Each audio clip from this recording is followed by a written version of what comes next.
ఇక ఏపీ వ్యాప్తంగా సామాజిక పింఛన్ల పంపిణీ జరిగింది. ప్రజాప్రతినిధులు, అధికారులు ఈ కార్యక్రమంలో పాల్గొని లబ్ధిదారులకు పింఛన్ నగదును అందజేశారు. గుంటూరు తూర్పు నియోజకవర్గంలో జరిగిన పింఛన్ల పంపిణీలో కేంద్ర మంత్రి పెమ్మసాని చంద్రశేఖర్, ఎమ్మెల్యే నజీర్, బీజేపీ జిల్లా అధ్యక్షుడు తిరుపతిరావు పాల్గొన్నారు. పేదలకు కూటమి ప్రభుత్వం అండగా ఉంటుందని కేంద్ర మంత్రి పెమ్మసాని తెలిపారు. సంక్షేమం, అభివృద్ధికి కేంద్రం, రాష్ట్ర ప్రభుత్వాలు సమప్రాధాన్యత ఇస్తున్నాయని తెలిపారు.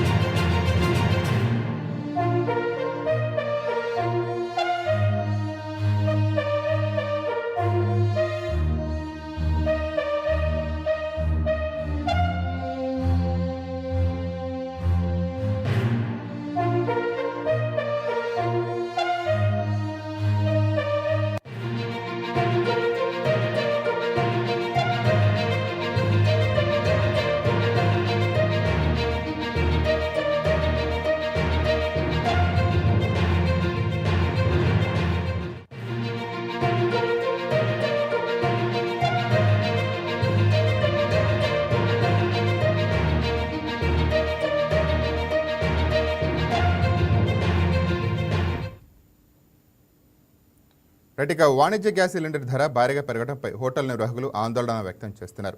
19 కేజీల సిలిండర్పై సగటున 993 రూపాయలు పెంచుతున్నట్లు చమురు సంస్థలు తెలిపాయి. ఇవాళ్టి నుంచి పెంపు అమల్లోకి వస్తుందని పేర్కొన్నారు. గృహావసరాలకు వినియోగించే సిలిండర్ ధరలో ఎలాంటి మార్పు లేదని కేంద్ర ప్రభుత్వం స్పష్టం చేసింది. పశ్చిమాసియాలో సంక్షోభం ఏర్పడిన తరువాత వాణిజ్య సిలిండర్ ధరను 3 సార్లు పెంచింది. మార్చిలో 144, ఏప్రిల్లో 195, ఇప్పుడు అమాంతం 993 రూపాయలు పెరిగింది. దీంతో ఒక సిలిండర్ ధర 3000కు చేరింది. హైదరాబాద్లో అయితే ధర 3315కు చేరింది. దీనిపై హోటళ్లు, రెస్టారెంట్ నిర్వాహకులు అభ్యంతరం తెలుపుతున్నారు. నిత్యావసరాలకు తోడు గ్యాస్ ధర పెరగడంతో తాము ఆర్థిక ఇబ్బందుల్లో పడతామని ఆవేదన చెందుతున్నారు. కమర్షియల్ గ్యాస్ సిలిండర్ల ధర పెరుగుదలపై మరింత సమాచారం మా కరెస్పాండెంట్ బిందు అందిస్తారు. మే 1 నాటికే వ్యాపారులకు మరియు రెస్టారెంట్లు నడిపే వారికి, చిరు వ్యాపారుల మీద చమురు సంస్థ బిగ్ షాక్ ఇచ్చిందని చెప్పుకోవచ్చు. కమర్షియల్ సిలిండర్ ధర భారీగా పెంచింది. మే 1 నుండే ఇంత భారీ ధర పెంచింది. దీనికి సంబంధించి సామాన్యుడి మీద ఖచ్చితంగా భారం పడుతుందని కూడా రెస్టారెంట్ ఓనర్లు అంటూ ఉన్నారు. మనతో పాటు రెస్టారెంట్ ఓనరే ఉన్నారు, ఆయన అడుగుదాం. సార్, కమర్షియల్ సిలిండర్ ధర అమాంతంగా పెంచారు, ఏం మాట్లాడుతున్నారు? నమస్తే అండి. ఒక్కసారి 50% అంటే 1000 రూపాయలు పెరిగిందండి. ఇప్పుడుదే గ్యాస్ రేటు పెరిగి కొంత బయట నుంచి తీసుకొచ్చినది చాలా ఇబ్బంది పడుతున్నామండి. వ్యాపారాలు రన్ చేయడానికి, లాభం కోసం కాదు, వ్యాపారాలు రన్ చేయడానికే చేస్తున్నాము. ఒక్కసారి 1000 రూపాయలు కాకుండా దశల వారీగా కనీసం టైం ఇచ్చి 250, 500 అలా పెంచుకుంటే వాళ్ళు బడ్జెట్ కూడా కవర్ అయ్యేది. కానీ ఇక్కడ ఏంటంటే ఈ ఫుడ్ ఇండస్ట్రీ మీద, ఈ బడ్జెట్ హోటల్ మీద చాలా పెద్ద భారం అండి. ఇది గ్యాస్ అనేది చాలా పెద్ద భారం, కనపడండి. ఇప్పుడు రేట్లు పెంచుకోవాలంటే పెంచుకోలేం, ఎక్కడ దాకా పెంచుకుంటే వెళ్ళిపోతాం. పెంచేదని దానికి ఎక్కడో ఒకటి ఫుల్ స్టాప్ పెట్టాలి మేము పెంచడం అనేది. కానీ ఇది పెంచేది అన్నదే ప్రభుత్వం వారు కూడా కొంచెం ఆలోచించుకొని ఈ రేట్లు అనేది దశల వారీగా పెంచితే బాగుంటుందని నా ఆలోచన అండి. గతంలో కూడా ఇట్లాంటి క్రైసిస్ వచ్చినాయి, సిలిండర్స్ ధర పెరిగింది అన్నప్పుడు. అప్పుడు కూడా మీరు రెస్టారెంట్స్ తెరిచి ఉంచారు, దానికి ఇప్పుడు మళ్ళీ క్రైసిస్ వచ్చింది, ఏమంటారు? అప్పుడు ఆల్టర్నేటివ్గా కొంత కట్టె పుల్లలు పెట్టామండి. తర్వాత ఈ గ్యాస్ డీలర్లే కొంతమంది మాకు ఇచ్చారండి. వాళ్ళు ఇబ్బంది పడి మాకు డీలర్లు ఇచ్చారండి. ఆ రోజు కూడా ఐటెం తగ్గించుకున్నామండి. ఐటెం తగ్గించుకుంటే దాని ఎఫెక్ట్ మాకు వ్యాపారం మీద పడింది. ఐటెం తగ్గించుకోవడం వల్ల మళ్ళీ ఐటమ్స్ అన్నీ గ్యాస్ కొంచెం అందుబాటులోకి వచ్చింది. ఐటమ్స్ అన్నీ మళ్ళీ స్టార్ట్ చేసామండి. అందులో మళ్ళీ ఇవాళ నుంచి ఇది చాలా ఇబ్బందికరమైన విషయమేనండి. మీరు గ్యాస్ పెంచడం వల్ల దీని మీద సామాన్యుడి మీద కూడా భారం పడుతుంది కదా సార్. మీరు ఐటమ్స్ పెంచితే వారికి భోజనం దొరకలేని పరిస్థితి కూడా ఏర్పడింది. ఇబ్బందేనండి. రేట్లు పెంచితే కొనుగోలు శక్తి కస్టమర్కి భారం అవుతుంది, కొనుగోలు శక్తి తగ్గుతుందండి. ఎప్పుడు ఏంటంటే కొన్ని ఐటమ్స్ అంటే ఎకానమీగా ఉండాలి. ఎకానమీగా ఉంటే వ్యాపారం పెరుగుతుంది, బాగుంటుంది. కానీ ఇవాళ మేము రేట్లు పెంచుకుంటే మేమేదో అనుకుంటాం, మాకు లాభం పెరగదండి, కస్టమర్ మీద భారం పడుతుంది అంతే. సో ఫైనల్లీ మీరు ఏం చేయబోతున్నారు సార్? ఇంత 1000 రూపాయలు అంటే నార్మల్ విషయం కాదు. ఒక పెద్ద రెస్టారెంట్ నడిపే మీలాంటి వాళ్ళకి 1000 రూపాయలు పెంచడంలో అసలు ఏం చేద్దాం అనుకుంటున్నారు? దశల వారీగా పెంచితే బాగుంటుందండి, అంతే. ఇక దశల వారీగా పెంచితేనే బాగుంటుంది, అది నా ఆలోచన అండి. సో చూసారు కదా, దశల వారీగా పెంచితే బాగుంటుందని కూడా శ్రీ సత్యసాయి హోటల్ ఓనర్ చెప్తున్నారు. ముఖ్యంగా చూసుకుంటే అసలు దాదాపు చూసుకుంటే మనం 1000 రూపాయలు పెంచారు. అంటే ఇదివరకు 2000 మధ్య చిల్లర ఉండే గ్యాస్ సిలిండర్ ఇప్పుడు దాదాపు 3000 దాకా పెంచారంటే అది ఖచ్చితంగా సామాన్యుడి మీద భారం పడేటట్టు అయితే ఉంటుంది. ఎందుకంటే రెస్టారెంట్ ఓనర్లు రేటు పెంచినప్పటికీ కూడా దాన్ని కొనుగోలు చేసే సామాన్యులు, టిఫిన్లు కానీ భోజనాలు కానీ ఎవరైతే కొనుగోలు చేస్తారో వారి మీద ఖచ్చితంగా భారం పడింది, వారికే నష్టంగా ఉంటుంది. అయితే డొమెస్టిక్ సిలిండర్ అయితే ఎటువంటి ధర పెంచలేదు, కానీ gas cylinder, commercial gas cylinder మీద అయితే దాదాపు 1000 రూపాయలు వ్యయం మీదగా అయితే పెరిగిందనే చెప్పుకోవచ్చు. దీనికి సంబంధించి ఇప్పుడు వ్యాపారస్తులు కానీ, రెస్టారెంట్లు నడిపేవారు కానీ, చిరు వ్యాపారస్తులు కానీ ప్రతి ఒక్కరికి కూడా ఇది భారంగా కనిపిస్తూ ఉందనే చెప్పుకోవచ్చు. ఇంకా చూసుకుంటే కమర్షియల్ సిలిండర్ ధర ఎప్పుడు దాకా ఇలా ఉంటుందో అనే దానిపైన కూడా పూర్తి నివేదిక అయితే ఇవ్వలేదు. ఎప్పుడు దాకా ఉండొచ్చో కూడా తెలియదు. అలాంటి పరిస్థితి అయితే నెలకొంది. ఇదివరకు అయితే గ్యాస్ సిలిండర్ పెంచారు, అప్పుడు ప్రత్యామ్నాయ పద్ధతిగా అయితే కట్టెల పొయ్యిల మీద అయితే వంట చేస్తున్నామని చెప్తున్నారు. కానీ ఇప్పుడు 1000 రూపాయలు పెంచడం మీద అసలు దశల వారీగా పెంచితే మంచిగా ఉంటుంది, ఇట్లా 1000 రూపాయలు అమాంతంగా పెంచితే కష్టంగా నష్టంగానే ఉంటుందని కూడా చెప్తున్నారు. ఇది ఇక్కడ పరిస్థితి. వీడియో జర్నలిస్ట్ విశ్వనాథ్ తో బిందు, వైకే న్యూస్, విజయవాడ. ఇక తిరుపతి జిల్లాను గంజాయి రహిత జిల్లాగా తీర్చిదిద్దేందుకు జిల్లా ఎస్పీ సుబ్బారాయుడు ప్రత్యేక ప్రణాళికలు అమలు చేస్తున్నారు. మత్తు పదార్థాలు విక్రయించినా, కొనుగోలు చేసిన కఠిన చర్యలు తీసుకుంటామని అన్నారు. గంజాయి తాగిన వారిని స్పాట్లో గుర్తించేలా ప్రత్యేక కిట్లు ఉపయోగిస్తున్నట్టు వివరించారు. తిరుపతి జిల్లా ఎస్పీ సుబ్బారాయుడుతో మా special correspondent Selvam face to face. Tirupati జిల్లాను గాంజా రహిత జిల్లాగా కూడా తీర్చిదిద్దేందుకు తిరుపతి జిల్లా ఎస్పీ సుబ్బరాయుడు కూడా విశేష కృషి చేస్తున్నటువంటి పరిస్థితి. ఈ నేపథ్యంలో మరో సరికొత్త విధానాన్ని కూడా ఈ గాంజాయి సంబంధించి ఎవరైతే సేవించారో వాళ్ళని వెంటనే గుర్తించే విధంగా కూడా ఒక పరికరాలను కూడా అందుబాటులోకి తీసుకొచ్చినటువంటి పరిస్థితి. అయితే దానికి సంబంధించి ఎలాంటి పరికరాలు అందుబాటులోకి తీసుకొచ్చారనేది మాట్లాడేందుకు కూడా మనతో పాటు తిరుపతి జిల్లా ఎస్పీ సుబ్బరాయుడు గారు ఉన్నారు. ఆయనతో కూడా మాట్లాడే ప్రయత్నం అయితే కూడా చేస్తారు. సార్, ఈరోజు అయితే అనేక గంటలు పెట్టండి ఆ గాంజాను కూడా వెంటనే గుర్తించే విధంగా ఒక కిట్ను అందుబాటులోకి తీసుకొచ్చినట్టు కూడా తెలుస్తుంది. అంటే ఏ విధంగా పనిచేస్తుంది సార్? తిరుపతి జిల్లాలో ఇప్పటివరకు గంజా నిర్మూలన కోసం ముఖ్యంగా అవగాహన కార్యక్రమాలు ఎక్కువగా చేశాం. అదేవిధంగా ఎవరైతే రిపీటెడ్గా ఇన్వాల్వ్ అయ్యారో అఫెన్సెస్లో వారిపై కఠిన చర్యలు చట్టపరంగా తీసుకోవడం జరిగింది. ఎక్కువగా ఇన్వాల్వ్ అయిన వారిపై పీడియాక్ట్ కూడా పెట్టడం జరిగింది. దాదాపు 30 మెంబర్స్ మీద పీడియాక్ట్ పెట్టడం జరిగింది. కానీ ఇంకా దీనికంటే పూర్తిగా ఇంకా సమూలంగా నిర్మూలించడంలో భాగంగా ఈ గాంజాని ఎవరైతే వాడుతున్నారో వారిని నిర్ధారించడం కోసం గాంజా టెస్టింగ్ కిట్స్ కూడా ఇప్పుడు తీసుకురావడం జరిగింది. తద్వారా ఎవరైతే కంటిన్యూగా గాంజా వాడుతున్నారో, అనుమానం ఉన్నారో వారిపై గాంజా కిట్ ద్వారా నిర్ధారించడం, తర్వాత వారిని ఎవరైతే వాడారో వారికి కరెక్ట్ చేయడానికి ప్రయత్నించడం, అవగాహన కల్పించడం, రీహాబిలిటేట్ చేయడం జరుగుతుంది. తర్వాత ఆ వ్యక్తి ద్వారా ఎక్కడికి వాళ్ళు సప్లై చేశారు, ఎక్కడి నుండి వాళ్ళకి వచ్చింది, ఎవరు సప్లై చేశారో తెలుసుకొని వారిపై కూడా చర్య తీసుకోవడం జరుగుతుంది.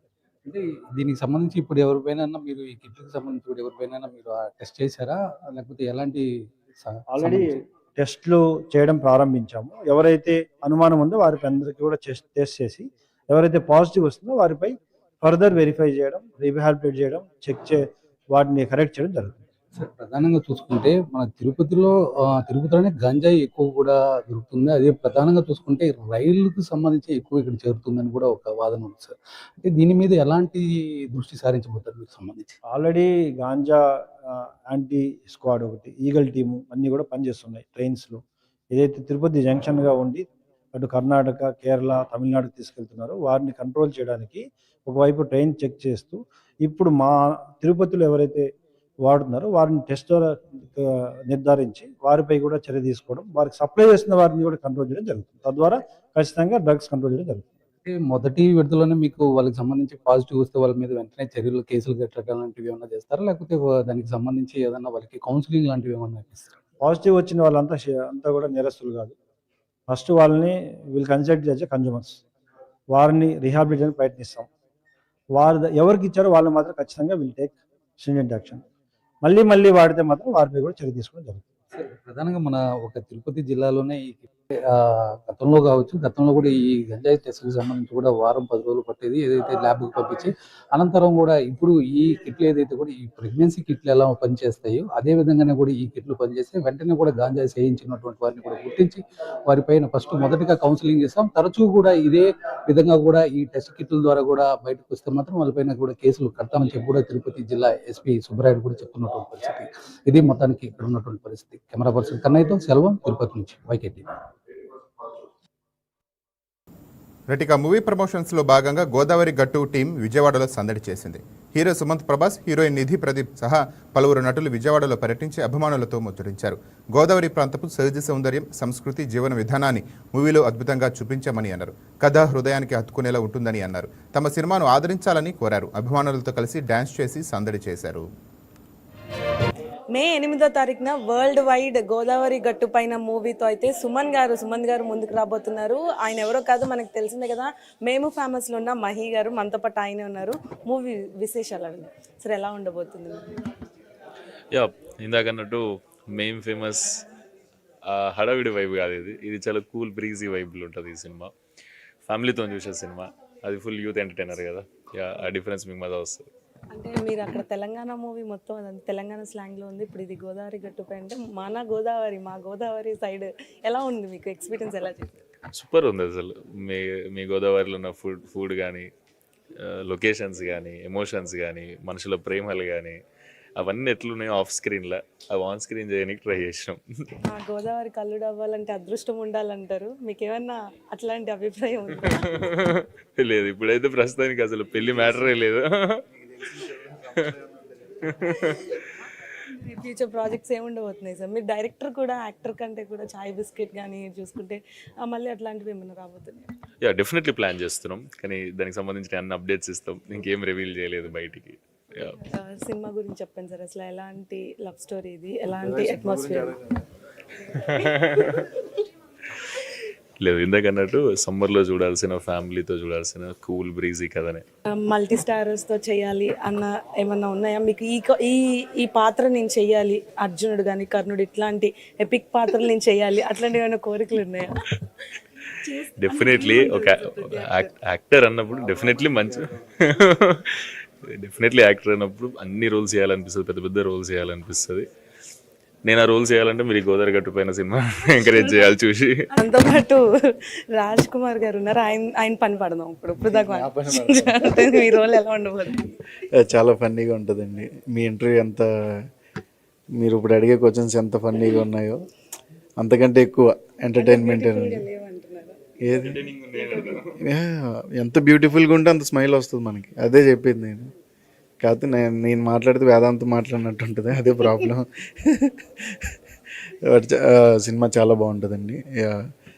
మీకు చాలా రోజుల తర్వాత, అంటే లైక్ ఒక ఏమ్మాయి చేసావే, తర్వాత వాలి, ప్రేమలేఖ, దట్ కైండ్ ఆఫ్, అంటే ఒక నాస్టాలజిక్ రైడ్కి వెళ్ళి వచ్చిన ఫీలింగ్ అయితే ఉంటుంది.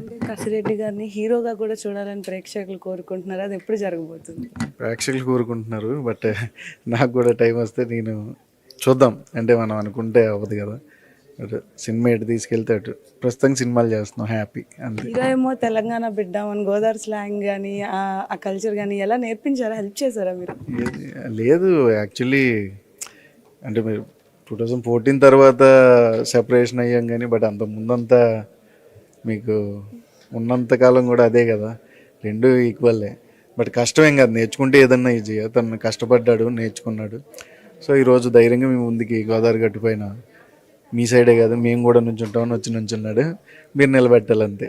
మీడియా ప్రాజెక్ట్స్ ఏంటి? లక్కీ భాస్కర్ లాంటి మూవీ మళ్ళీ కావాలి, అట్లాంటి రోల్ మళ్ళీ ప్లే చేయాలి అని అనుకుంటున్నారు, దాని మీద like I don't believe that kind of things, because అంటే సారీ, అది ఏంటంటే ఒక మ్యాజిక్ ఒకసారి క్రియేట్ అవుతుంది, దెన్ వెల్ సి. అంటే నేను మళ్ళీ దుల్కర్తో చేస్తున్నా, ఆకాశంలో ఒక తార, అండ్ విజయ్ జరుగుతుంది, రవితేజ గారి ఇరుముడి జరుగుతుంది. సో ఇంకా చాలా ఉన్నాయి. సో ఫైనల్లీ మా వైకే టీవీ ప్రేక్షకుల కోసం మన గోదావరి స్లాంగ్లో మూవీ చూడమని చెప్పాలి, ఎలా చెప్తారు? మీరు తీస్తారని మేము సినిమా చూసాం, రండి కలిసి చూద్దాం. గోదావరి గట్టిపోయిన May 8th, అంటే ఒక వారం ఉంది, వారం రోజులు సరిపోతుంది కదా మీరు థియేటర్ రావడానికి. వచ్చండి కలిసి చూద్దాం. హీరోయిన్ కూడా మనతోనే ఉన్నారు, అడిగి తెలుసుకుందాం. What's the role of your character? The heroine is the role of my character. So she's a very sweet girl, Maya. Shows some attitude here and there, but I hope you do accept and love the character as well, because she got to perform a lot and there's a lot of fun involved in it. So I hope you enjoy the film. మాయా అన్నారు, ఏమైనా magic create చేశారా మూవీలో? That you guys should watch only and let me know if magic was created. మీరు చెప్పండి ఎలా ఉంది movie, ఎలా మీ role ఎలా ఉండిపోతుంది మూవీలో? నా రోల్ అయితే క్వర్కీగా ఉండిపోతుందండి. అంటే బేసికల్లీ కూర్చున్నోడు ఎవడైనా రిలేట్ అయిపోతాడు వెంటనే. కొంచెం ఆ టైప్లోనే అనిపిస్తుంటుందండి. కొంచెం గోతినా కొడుకులా గెంతుంటారు కదా కొంతమంది ఊర్లలోనే, ఆ టైప్లో ఉంటుందండి. సో చెప్పండి, ఇందాక ఏదో చెప్తున్నారు, వెనక నుండి ఏదో చెప్పారు. కోతిన కొడుకు ఉన్నాడు, అదే ఆ క్యారెక్టర్ ఎలా ఉంటుందంటే అలాగే ఉంటుంది. అంటే ప్రతి బ్యాచ్లోనే ఒకడు ఉంటాడు కదా, వాడు మామూలుగా ఉన్నాడు, ఏదో కోతి పనులు చేస్తూనే ఉంటాడు. సో అంటే అందరికీ అర్థమయ్యేలాగంటే తిట్టలేం కాబట్టి కోతిన కొడుకు ఉన్నాడు. సో చూసారు కదా, వీళ్ళ ఇంటర్వ్యూనే ఇంత ఎంటర్టైనింగ్గా ఉందంటే మూవీ ఎంత ఎంటర్టైనింగ్ ఉందో నాకు కూడా చూడాలనే ఉంది. ఫస్ట్ టైం ఒక ఇంటర్వ్యూలో ఒక మూవీ నేను కూడా చూడాలని కోరుకుంటున్నా. ముఖ్యంగా ఈ మూవీ చూడడానికి మెయిన్ కారణం రాజ్ గారు. అసలు గోదావరి స్లాంగ్ ఎలా ఉండబోతుందో మనకు తెలుసు, చాలా మూవీస్లో మనం చూసాం. ఇప్పుడు కూడా ఈ మూవీ May 8th రాబోతుంది, అందరూ ఆదరించాలని కూడా కోరుకుంటున్నారు. మేము ఫేమస్ ఎంత హిట్ చేశారో ఈ మూవీని కూడా అంతే హిట్ చేయాలని కూడా హీరో కూడా కోరుకుంటున్నారు. అంతేకాకుండా ఈ మూవీ పూర్తిగా ఒక పల్లెటూరు బ్యాక్డ్రాప్లో ఒక beautiful love story, friendship characters కూడా మంచిగా డిజైన్ చేశారు. కాబట్టి ఖచ్చితంగా చూడండి, ఆడియన్స్ ఎంటర్టైన్ అవ్వండి అని కూడా అంటున్నారు. ఇది ఇక్కడ పరిస్థితి. వీడియో జర్నలిస్ట్ విశ్వనాథ్తో బిందు, వైకే న్యూస్, విజయవాడ. ఇక తిరుపతి గంగమ్మ జాతరకు పకడ్బందీగా ఏర్పాట్లు చేస్తున్నట్టు ఎస్పీ సుబ్బారాయుడు తెలిపారు. ఎక్కడా ఎలాంటి అవాంఛనీయ ఘటనలు జరగకుండా అప్రమత్తంగా ఉండాలని పోలీసులకు స్పష్టం చేశారు. సామాన్య భక్తులకు ఎలాంటి ఇబ్బంది కలగకుండా చూడాలన్నారు. వీఐపీలు వారికి కేటాయించిన సమయంలోనే దర్శనానికి రావాలని తెలిపారు. ఎవరికైనా చట్ట వ్యతిరేక అసాంఘిక కార్యక్రమాలకు పాల్పడితే కఠిన చర్యలు తీసుకుంటామన్నారు. పాతయ్యగుంట గంగ జాతర సందర్భంగా ఈ నెల 5వ తారీఖు నుండి 12వ తారీఖు వరకు జరగబోయే ఈ ఉత్సవాల్ని ఆల్రెడీ గౌరవ కలెక్టర్ గారు, board members, EO, municipal commissioner, TTD అధికారులందరూ కూడా ఇప్పటివరకు 2 సార్లు రివ్యూ చేయడం జరిగింది. అదేవిధంగా పర్సనల్గా కూడా మా ఆఫీసర్స్ ట్రాఫిక్ తరఫున, law and order, police, Tirupati DSP అందరూ కూడా విజిట్ చేయడం జరిగింది. పూర్తిగా పరిశీలించి ఒకవైపు పార్కింగు, వచ్చే భక్తులకు ఎటువంటి ఇబ్బంది కలగకుండా లాస్ట్ ఇయర్ యొక్క పరిస్థితులను పూర్తిగా అవగాహనలోకి తీసుకొని, పరిగణలోకి తీసుకొని క్యూ లైన్స్ని కూడా ఎక్స్టెండ్ చేయడం జరిగింది. ఎంట్రీ కానీ ఎగ్జిట్ కానీ రెండింటినీ కూడా పూర్తిగా ఎక్స్టెండ్ చేస్తూ వచ్చే భక్తులు ప్రాపర్గా క్యూ లైన్లో తీసుకోవడం, దర్శనం చేయించి మళ్ళీ సురక్షితంగా బయటికి పంపడంలో ఈసారి కొన్ని కొత్త పద్ధతులు కూడా ప్రవేశపెట్టడం జరుగుతోంది. అదేవిధంగా బోర్డుతో పూర్తిగా మాట్లాడి విఐపి టైమింగ్స్ కూడా సర్టెన్ టైమింగ్స్ వరకు మాత్రమే కేటాయించి ఆ టైంలో మాత్రమే విఐపీస్ రమ్మని, మిగతా టైం అంతా కూడా ఎక్కువ మంది భక్తులు చాలా సులభతరంగా దర్శనం చేసుకునే విధంగా మా పూర్తిగా మీటింగ్లో డెసిషన్స్ తీసుకోవడం జరిగింది. అందరు భక్తులు కూడా, వచ్చే భక్తులు ప్రాపర్గా పోలీస్ వారు, రెవెన్యూ, మున్సిపాలిటీ, బోర్డు మెంబర్సు ఇచ్చే సూచనలు పాటించి అక్కడ సురక్షితమైన వాతావరణంలో పార్కింగ్ కేటాయించిన ప్రాంతంలోనే వెహికల్స్ని నిలపడం, క్యూ లైన్స్లో రావడం, స్వామివారిని, అమ్మవారిని దర్శించుకొని వెళ్ళాలని కోరుకుంటున్నాను. మీడియా మరియు ప్రజలు, తర్వాత అక్కడున్న బోర్డు మెంబర్స్ అందరూ కూడా విఐపి టైమింగ్స్ని ఫాలో అయ్యి ఎక్కువ మంది భక్తులకి సునాయాసంగా దర్శనం కలిగే విధంగా అందరూ కోఆపరేట్ చేయాలని కోరుకుంటున్నాను. ఇక మహిళా బిల్లు పేరిట ఎన్డీఏ ప్రభుత్వం తప్పుడు ప్రచారం చేస్తుందని కేంద్ర మాజీ మంత్రి జేడీ శీలం అన్నారు. రాజ్యాంగ సవరణకు అవసరమైన 2/3 వంతు మెజార్టీ లేదని తెలిసి కూడా బిల్లును పార్లమెంట్లో ప్రవేశపెట్టారని తెలిపారు. బెంగాల్, తమిళనాడు అసెంబ్లీ ఎన్నికల్లో లబ్ధి కోసమే 33% మహిళా రిజర్వేషన్ పేరుతో రాజకీయ లబ్ధికి యత్నిస్తున్నారని దుయ్యబట్టారు. మహిళలకు అన్యాయం చేసేలా కేంద్రం వ్యవహరిస్తోందని తెలిపారు. డీలిమిటేషన్ ద్వారా ఆంధ్రప్రదేశ్కు అన్యాయం జరుగుతుంటే చంద్రబాబు, జగన్మోహన్ రెడ్డి, పవన్ కళ్యాణ్ ఎందుకు మాట్లాడటం లేదని ప్రశ్నించారు. తారీఖున నోటిఫై తెలుగుదేశం, బీజేపీ వారు పార్లమెంట్లో బిల్లు వీగిపోవడానికి కాంగ్రెస్ కారణం అని చెప్పి దుష్ప్రచారం, దుర్మార్గపు ప్రచారం, అసత్య ప్రచారం చేస్తున్నారు. దానికి కొన్ని నిజాలు మీకు చెప్పాలి. నంబర్ 1, అది ఉమెన్ రిజర్వేషన్ బిల్లు కాదు. ఇండైరెక్ట్గా ఉమెన్ రిజర్వేషన్ బిల్లు పేరుతో డీలిమిటేషన్ బిల్. అది ఉమెన్ రిజర్వేషన్ గురించి ప్రత్యేకంగా ఒక మాట చెప్తాము. ఉమెన్ రిజర్వేషన్ బిల్లు ఆల్రెడీ 16వ తారీఖున నోటిఫై చేశారు. Congress demands immediate implementation of women reservation bill. ఆ చిన్న చిన్న కండిషన్స్ తీసివేసి ఉన్న 543 కాన్స్టిట్యున్సీలు ఇమ్మీడియట్గా మీరు చిత్తశుద్ధి ఉంటే తక్షణమే ప్రవేశపెట్టి ఉమెన్ రిజర్వేషన్ బిల్ అమలు చేయండి. నియోజకవర్గాలు పెరిగిన తర్వాత చూసుకోవచ్చు. ఉన్న 543 నియోజకవర్గాలకు వర్తించి చేయండి. నంబర్ 2, ఈ తప్పుడు ప్రచారం ఆపండి. నంబర్ 2, నిగూఢంగా రహస్యంగా వారు డీలిమిటేషన్ తీసుకురావడానికి కారణం ఏంటంటే, డీలిమిటేషన్లో వాళ్ళు ఇష్టం వచ్చినట్లు నంబర్ పెంచవచ్చు. తర్వాత రెండోది, వారి ఇష్టం వచ్చినట్టు బౌండరీస్ చేంజ్ చేయొచ్చు. అస్సాము తర్వాత జమ్మూ అండ్ కాశ్మీర్లో చేసిన విధంగా వారు చేయొచ్చు. 4 మెయిన్ పాయింట్స్ ఉంటాయి డీలిమిటేషన్లో. ఒకటి ఏమిటంటే జాగ్రఫికల్ కంటిగ్యూటీ, అంటే భౌగోళికంగా దగ్గరగా ఉండాలి. 2 కమ్యూనికేషన్, వెళ్ళడానికి రావడానికి రోడ్లు ఉండాలి. 3 న్యాచురల్ బౌండరీస్ ఉంటే కొండలు కానీ నదులు కానీ తర్వాత అరణ్య ప్రాంతాలు కలిపి చేయకూడదు, లేకపోతే అడ్డుగా ఉన్నప్పుడు ఆ ఏరియాస్ కలపకూడదు.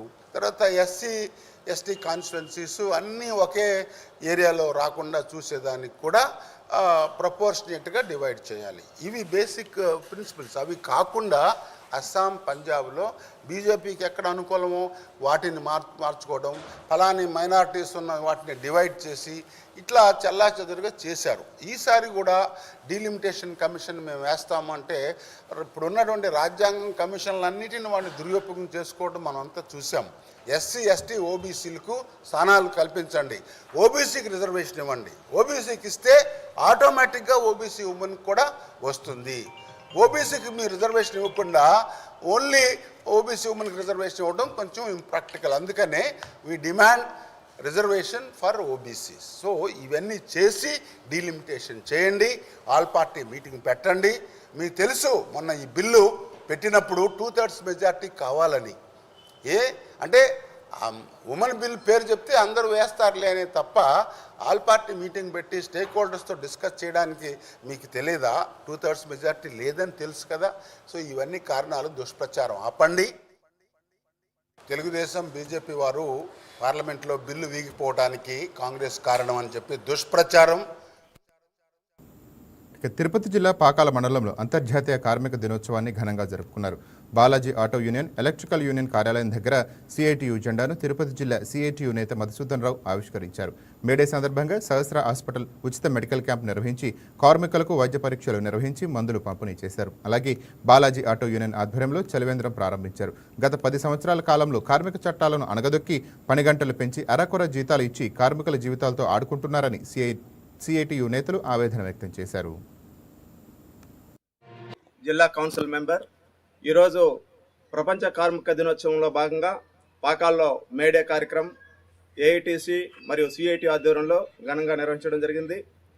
అయితే కార్మికులు ఈరోజు ఎన్నో పోరాటాలు చేసి సాధించుకున్న హక్కులని ప్రభుత్వం, కేంద్ర రాష్ట్ర ప్రభుత్వాలు కూడా కాలరాస్తున్నాయి.